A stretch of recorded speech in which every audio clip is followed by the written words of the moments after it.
quietest person in the room is rarely noticed, rarely questioned, and almost never feared. Yet history, psychology, and lived experience suggest a far more unsettling truth. Silence is not emptiness, it is storage. It is where observation accumulates, where patience sharpens, and where decisions are made long before action is visible. This is a documentary-style account of one such individual, a fictional story grounded in real human behavior.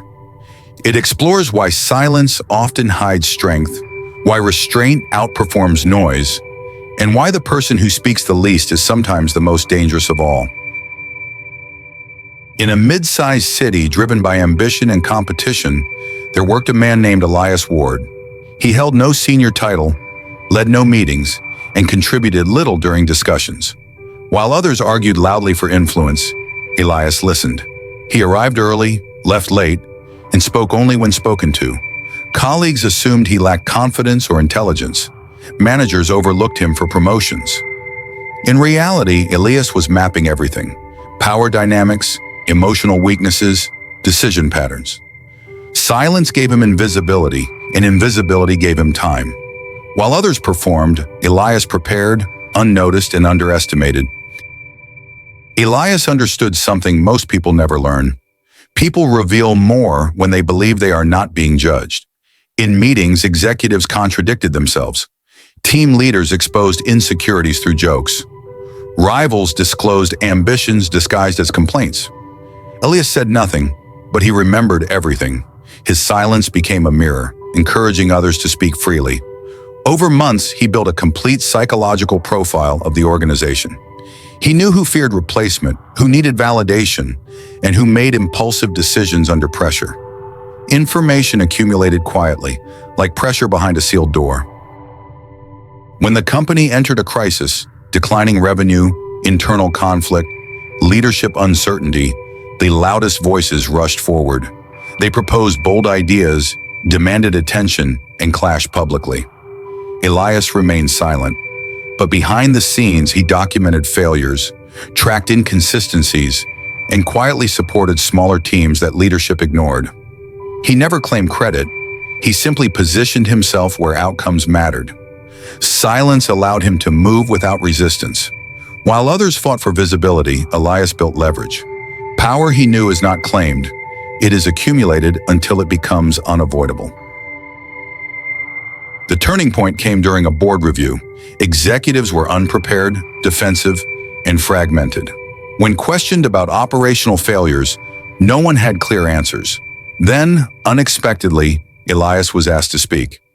Calmly, precisely, he presented data no one else had compiled. He outlined problems, causes, and solutions with surgical clarity. There was no emotion in his voice, no arrogance, just facts. The room fell silent. In that moment, the perception of Elias shifted. Silence had not been weakness, it had been restraint. After that day, authority followed Elias without him asking for it. Leaders sought his opinion privately. Teams trusted his guidance. His influence grew, not through dominance, but through consistency. People realized he acted only when necessary, and when he did, he was decisive. The danger of the quiet person is not aggression, it is control. Elias never reacted impulsively. He waited, assessed, and moved only when outcomes were certain. His silence was not passivity, it was discipline. And discipline is far more threatening than chaos. Psychologically, quiet individuals like Elias operate differently. They conserve energy, process deeply, and delay gratification.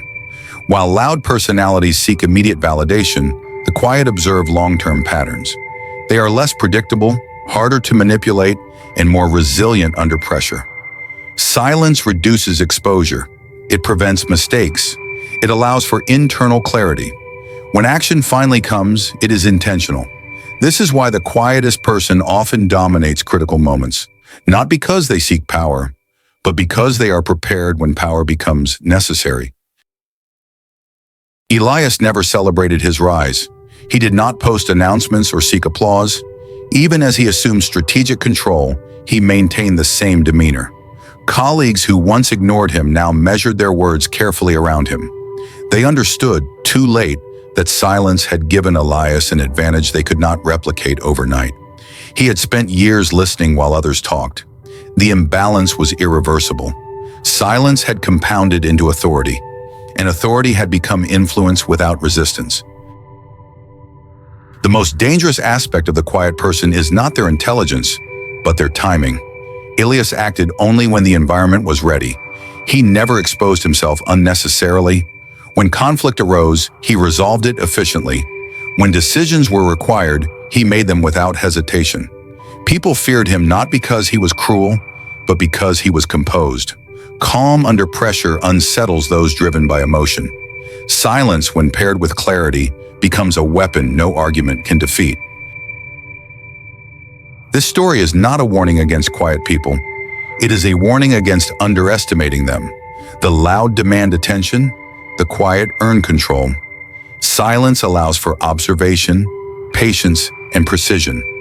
In a world obsessed with noise, the quietest individual often sees the most, understands the deepest, and moves with the greatest impact. They do not announce danger. They become it, calm, deliberate, and unstoppable when the moment finally arrives. If this story resonated with you, leave a like and subscribe for more. Until next time, keep moving forward.